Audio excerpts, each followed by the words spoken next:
At a glance, this photo looks totally normal. However, it holds a dark secret. The man you see in the middle is John Edward Robinson. I want you to take a guess as to who the little girl in his lap is. If you have not heard this case before, then there is a 99% chance your guess was wrong. That girl is the daughter of a woman that John murdered, and nobody was aware of this except for, of course, John himself. John Edward Robinson has many nicknames. For example, the Slave Master and the internet's first serial killer. He is a convicted murderer and con artist who used the anonymity of the internet to lure his victims. His crimes spanned over 2 decades, during which he manipulated, exploited, and killed several women. John was born on December 27, 1943 in Cicero, Illinois. Early on in his life, John noticed that he had a sort of charm to him that made others gravitate towards him. This charisma allowed him to manipulate people. In the 1960s, John began his criminal career with a series of financial crimes,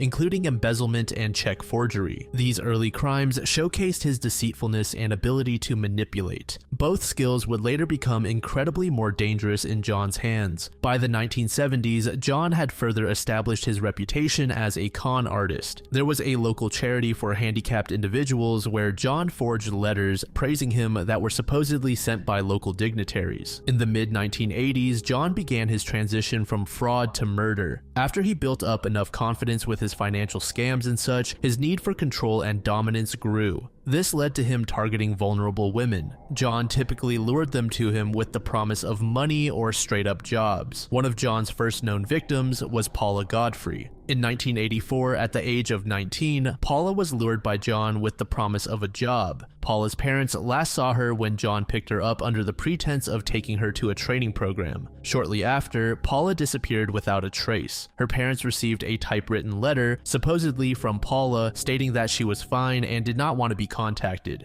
The letter, which police believe was forged by John, delayed the investigation into her disappearance. Paula Godfrey was never seen again. In 1985, Lisa Stasi, a 19-year-old mother, met John at a women's shelter. Using the alias John Osborne, Robinson promised Lisa and her 4-month-old daughter Tiffany a fresh start. He offered her a job, a place to live, and the support she desperately needed. Shortly after moving into a hotel room that was arranged by John, Lisa and her daughter disappeared. He forged documents that led to the adoption of Tiffany. The baby was to be taken care of by John's brother and sister-in-law. However, the couple was unaware of the messed up circumstances that led to this adoption. Lisa Stasi's body was never found, and her case remained unsolved for many years until John's later crimes brought it to light. In 1987, Catherine Clampett, a 27-year-old woman from Texas, moved to Kansas City after John promised her an exciting job opportunity that would allow her to travel. Catherine left her young son with her parents and accepted the offer. After arriving in Kansas City, she quickly vanished. Like Paula Godfrey, her disappearance was shrouded in mystery, and John's involvement was suspected but not proven at the time.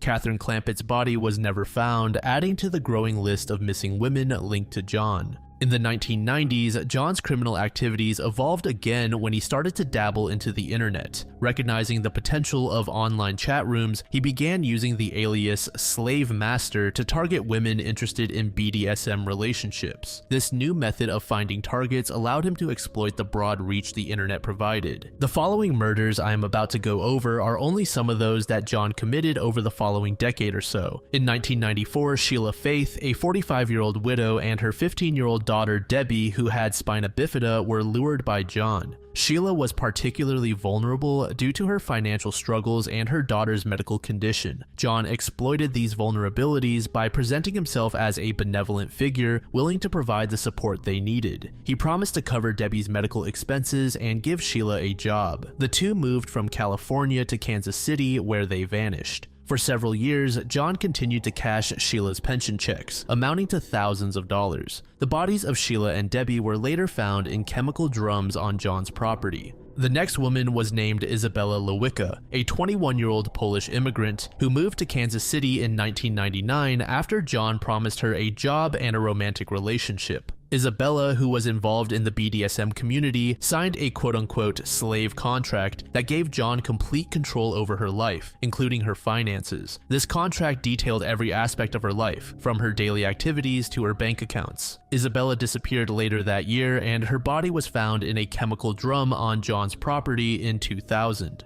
Isabella had moved from Indiana to Kansas City, believing she was entering into a consensual relationship with John. However, her trust and willingness were taken advantage of. In March 2000, Suzette Troughton, a licensed practical nurse from Michigan, moved to Kansas to travel with John as his slave. He had promised her a job caring for his elderly father who did not exist. Suzette's mother received several letters supposedly from Suzette, but they were likely forged by John. These letters were intended to reassure her family and delay any immediate search efforts. However, several family members later shared that they found it odd that the letters contained little to no errors. Like the previous victims, Suzette's body was also found within a chemical drum in 2000. Another victim was Beverly Bonner, a prison librarian who met John while he was serving time for fraud. After his release, John persuaded Beverly to leave her husband and work for him. She disappeared in 1994, and John continued to collect her alimony checks, totaling to tens of thousands of dollars. Her remains were found in a chemical drum in one of John's storage units in Missouri.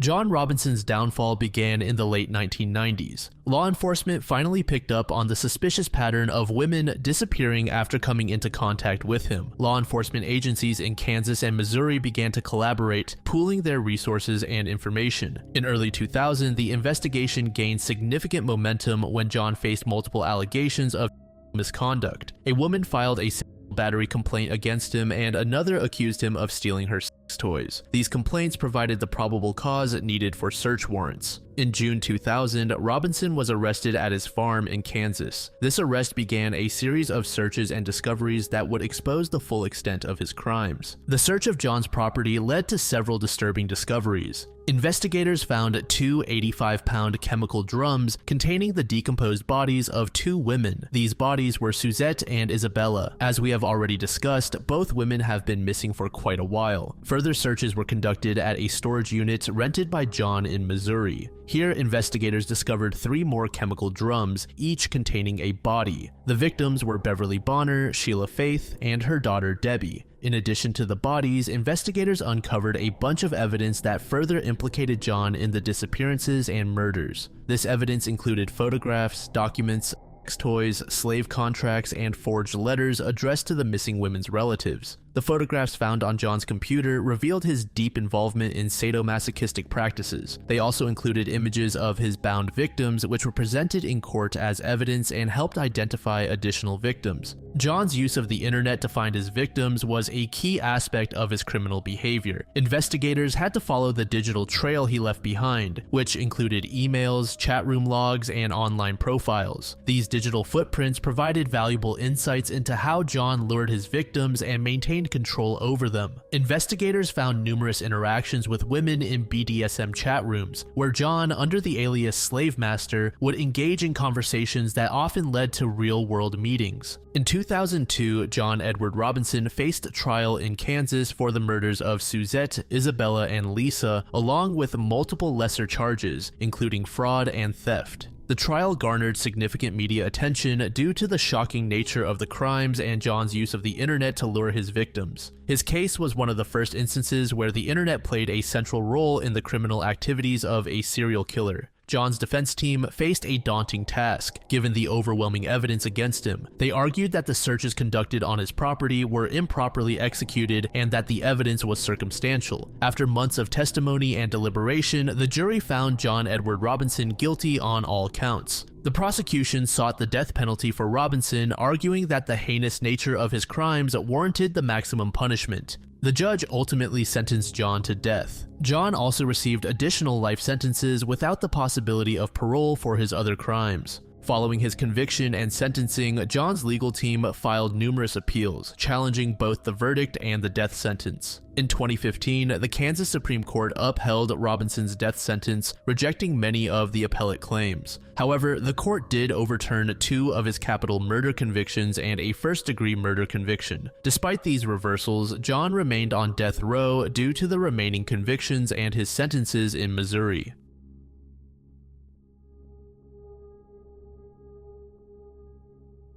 Alan Hruby was born in 1995 into a well-known and respected family in Duncan, Oklahoma. His father John and his mother Joy aka Tinker were influential figures in their community due to their ownership and operation of the Marlow Review, a local newspaper. John served as the publisher while Joy contributed significantly to its operations. Catherine Hruby was Alan's younger sister. She was a high school student who was actively involved in various school activities and was known for her vibrant and friendly personality. Catherine was popular among her peers and participated in cheerleading. Given the family's financial status, Alan had a very comfortable childhood. He had access to numerous opportunities and luxuries. He attended good schools and could travel frequently. His parents ensured that he lacked nothing, providing him with a high standard of living that included expensive clothes, electronics, and vacations. Despite these advantages, Alan developed a desire for more. From a young age, he exhibited a penchant for wealth and status. His tastes were expensive, and his spending habits soon became a cause for concern for his parents. They tried to curb his excessive spending, but this only enraged Alan. Alan attended the University of Oklahoma, where he pursued a degree in political science. His time in college was marked by irresponsible financial decisions and increasing debt. He got to the point where he resorted to deceitful means to fund his lavish lifestyle. One of the most significant incidents occurred when Alan stole his grandmother's credit card to fund a trip to Europe. He spent about $5,000 on the card. This act of fraud just further highlighted his growing financial irresponsibility and decline. Alan's parents, deeply frustrated and concerned by his behavior, decided to cut him off financially. They hoped that this tough love approach would force him to take responsibility for his actions and learn to live within his means. But just like before, when they tried this, it only fueled Alan's hate and intensified his obsession with luxury. The financial cutoff imposed by his parents was a major moment in Alan Hruby's life. Used to getting whatever he wanted, Alan found the sudden restriction unbearable. His lifestyle was no longer sustainable without his parents' financial support. This drastic change pushed Alan further into a financial grave. He was already dealing with significant debt.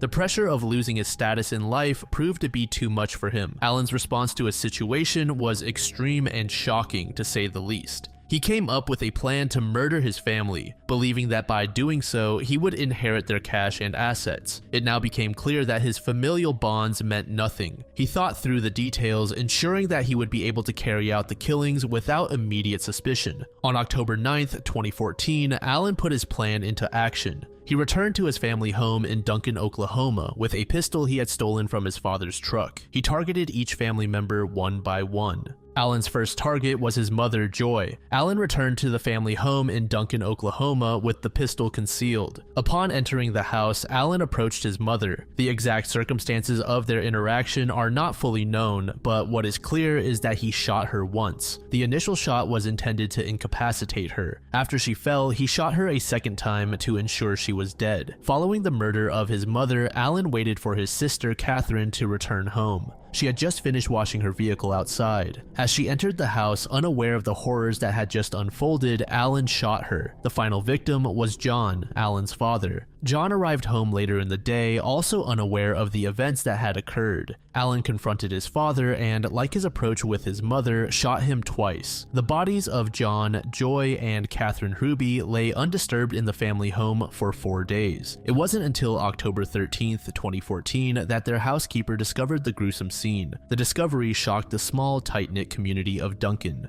Authorities were contacted and they immediately got in touch with Alan. Alan initially appeared distressed and cooperative with law enforcement. He provided an alibi, claiming that he was away from home at the time of the murders. However, his timeline quickly fell apart. Investigators found numerous inconsistencies in his statements. Surveillance footage and phone records played crucial roles in unraveling Alan's fabricated story. Alan's behavior in the aftermath of the murders further implicated him. Instead of showing genuine grief or concern, he spent the weekend in Dallas attending the Oklahoma-Texas football game. During this time, he partied with friends and maintained a facade of normalcy. His nonchalant demeanor and attempts to continue his lavish lifestyle were deeply disturbing to those who knew him and to the investigators who were beginning to piece together the truth. The photo you see on screen is one that Alan took shortly after committing the murders. As you can see in the sidebar, he had no remorse. Under intense questioning, Alan eventually confessed to the murders. He admitted to killing his family to solve his financial problems and to become the sole heir to their estate. Alan Hruby was arrested and charged with 3 counts of first-degree murder. His confession, along with the overwhelming evidence against him, made the case against him irrefutable. Alan's initial court appearances were closely watched by the media and the public. During these early proceedings, he appeared composed and largely unemotional, which further shocked those following the case. In court, Alan faced the possibility of the death penalty due to the triple homicide's severity and premeditated nature. However, in a move that allowed him to avoid the death penalty, Alan entered a guilty plea. This plea deal resulted in him receiving 3 consecutive life sentences without the possibility of parole. This outcome ensured that Alan would spend the rest of his life in prison without the chance of release.